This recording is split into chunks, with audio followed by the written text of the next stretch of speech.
Bonjour et bienvenue dans le 15e épisode du podcast de Français Dynamique. Le podcast qui va t'aider à améliorer ton français sans même t'en rendre compte. Je m'appelle Agathe, je suis professeure de français passionnée et dans l'épisode d'aujourd'hui, je voulais te parler de Duolingo. Est-ce qu'on peut vraiment apprendre une langue avec la fameuse application Duolingo ?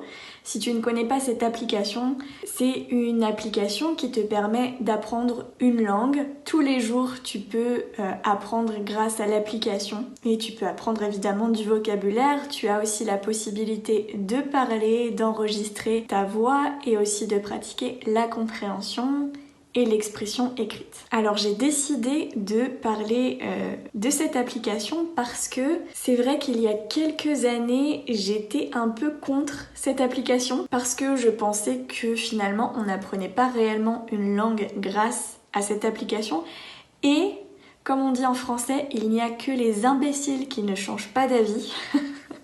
Donc je voulais un peu revenir sur mon idée que j'avais à la base de cette application qui est Duolingo.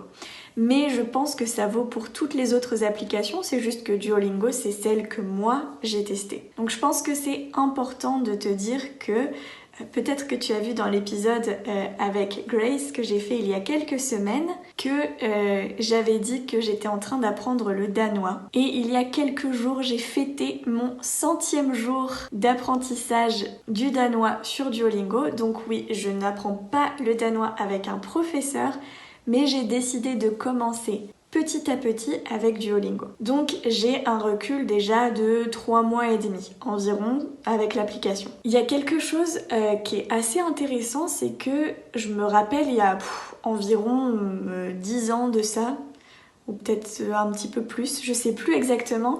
Je me souviens que mes parents apprenaient des langues, apprenaient l'espagnol, l'anglais avec Duolingo et c'était vraiment différent de ce que c'est aujourd'hui. L'application aujourd'hui elle est beaucoup plus développée, on a beaucoup plus de façons de s'améliorer aussi parce que on revient beaucoup sur les erreurs, les exercices sont beaucoup plus intéressants aussi. Et la phrase typique qui était le chat mange le gâteau, ça n'existe plus. En général, les phrases sont beaucoup plus logiques que ce que c'était il y a quelques années. Alors je vais d'abord commencer par citer finalement les avantages pour moi qui sont d'apprendre avec cette application. Le premier avantage, c'est clair, c'est que tu peux apprendre 24 heures sur 24, 7 jours sur 7. Si tu veux apprendre tout à la suite, tu peux, c'est possible. Et voilà, c'est vraiment cette liberté d'apprendre un peu quand tu veux la langue. Il y a aussi quelque chose qui est extrêmement important, vraiment extrêmement important et que je te conseille dans ton apprentissage même de ta langue, c'est la motivation. Et ici, la motivation, elle est gamifiée, c'est-à-dire qu'elle est strict, donc je sais pas exactement comment on dit, mais c'est les jours à la suite finalement où tu vas apprendre la langue. Tu es un peu récompensé chaque jour en te disant bravo, tu apprends depuis 20 jours, tu apprends depuis 50 jours et tout ça, ça motive à continuer jour après jour à apprendre. Après, on augmente aussi les niveaux et puis on peut aussi avoir par exemple des petites batailles entre amis. Donc moi par exemple, je suis avec quelques amis connectés sur l'application et donc on peut se lancer des défis entre nous pour compléter des points finalement et gagner un peu des vies, entre guillemets. Donc on a réussi à lier le jeu avec l'apprentissage d'une langue et ça c'est très important.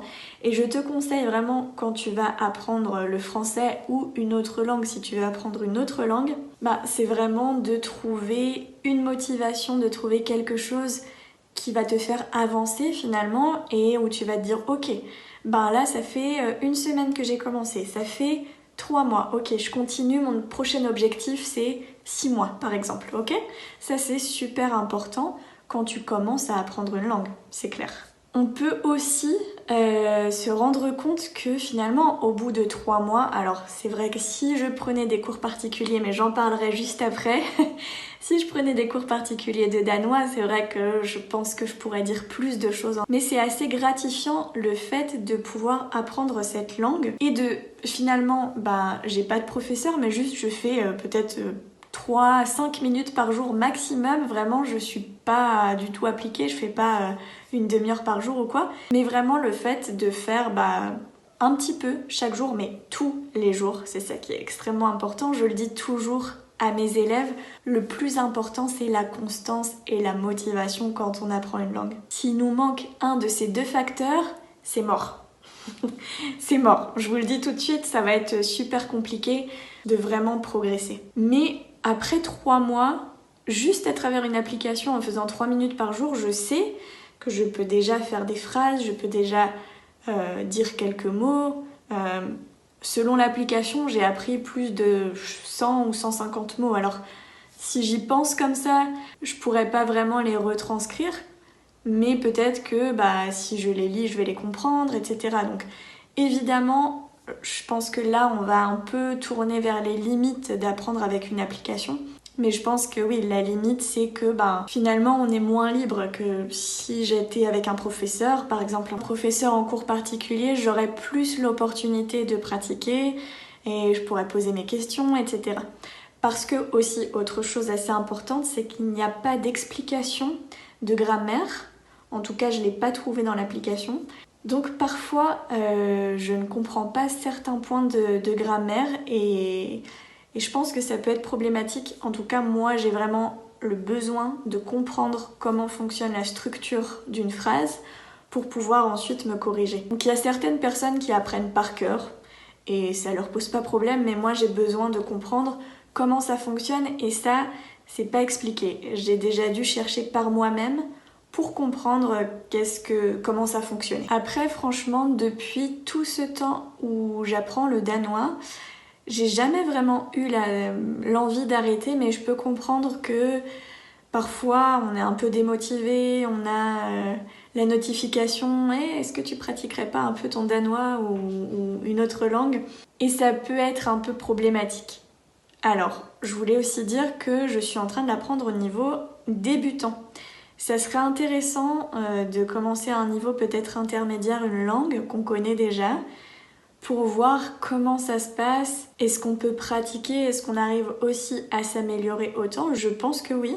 Mais les autres limites, c'est aussi que on est juste avec l'application et finalement on n'est pas vraiment plongé dans quoi que ce soit. Donc moi j'ai déjà eu l'envie de regarder des vidéos sur YouTube pour comprendre un petit peu plus, ou d'avoir l'opportunité d'écouter quelque chose, par exemple d'écouter un podcast, non?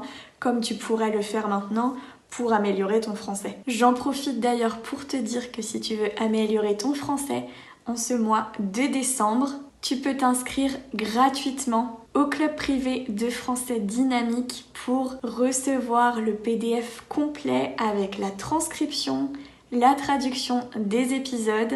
Il y a aussi un point de grammaire expliqué, plein de vidéos bonus ou d'articles bonus pour approfondir ton apprentissage du français. Alors si tu es motivé et que tu veux aussi me montrer ton soutien, n'hésite pas à aller voir tout ça, c'est gratuit pour le mois de décembre. Je reviens à Duolingo et aux applications d'apprentissage de langue en général. Évidemment, je suis professeure de français, donc je pense qu'apprendre une langue à travers une application, ce n'est largement pas suffisant. Ça c'est clair. Finalement, un professeur, il est là pour corriger, mais aussi pour te guider.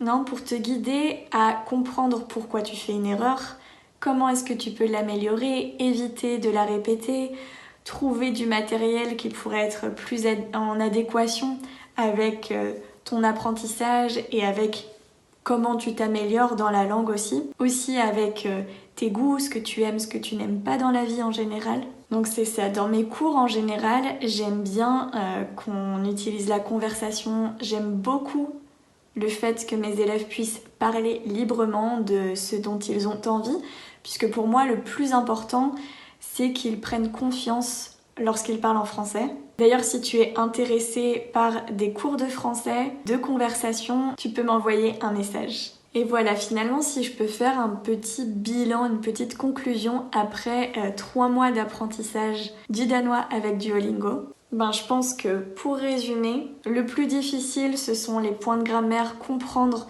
en général la langue. C'est très efficace pour apprendre du vocabulaire et surtout ce qui est extrêmement efficace, c'est le fait de répéter. Tous les jours, on apprend. C'est ça qui est très important dans la langue. Rappelle-toi, apprendre tous les jours un petit peu. Tu écoutes la radio, tu écoutes le podcast de Français Dynamique. Tu peux lire quelque chose, lire un livre, faire quelque chose que tu aimes, qui te plaît. Et ça, dans l'apprentissage d'une langue, c'est la clé, c'est la chose la plus importante. N'hésite pas à me dire ce que tu penses, toi, des applications pour apprendre les langues. Comme tu vois, mon avis a changé parce que j'ai commencé vraiment à utiliser cette application et je vois que finalement, elle n'est pas si mal, même si elle n'est pas idéale. Mais le plus important, c'est que toi, tu sois motivé quand tu veux apprendre le français ou une autre langue en général. J'espère que ce podcast t'a plu. N'hésite pas à mettre un petit like si ça t'a plu. Ça m'aide énormément à voir que tu apprécies le contenu que je crée et que tu restes motivé à apprendre ton français. Merci beaucoup d'avoir écouté ce podcast et moi je te dis à très vite dans un nouvel épisode.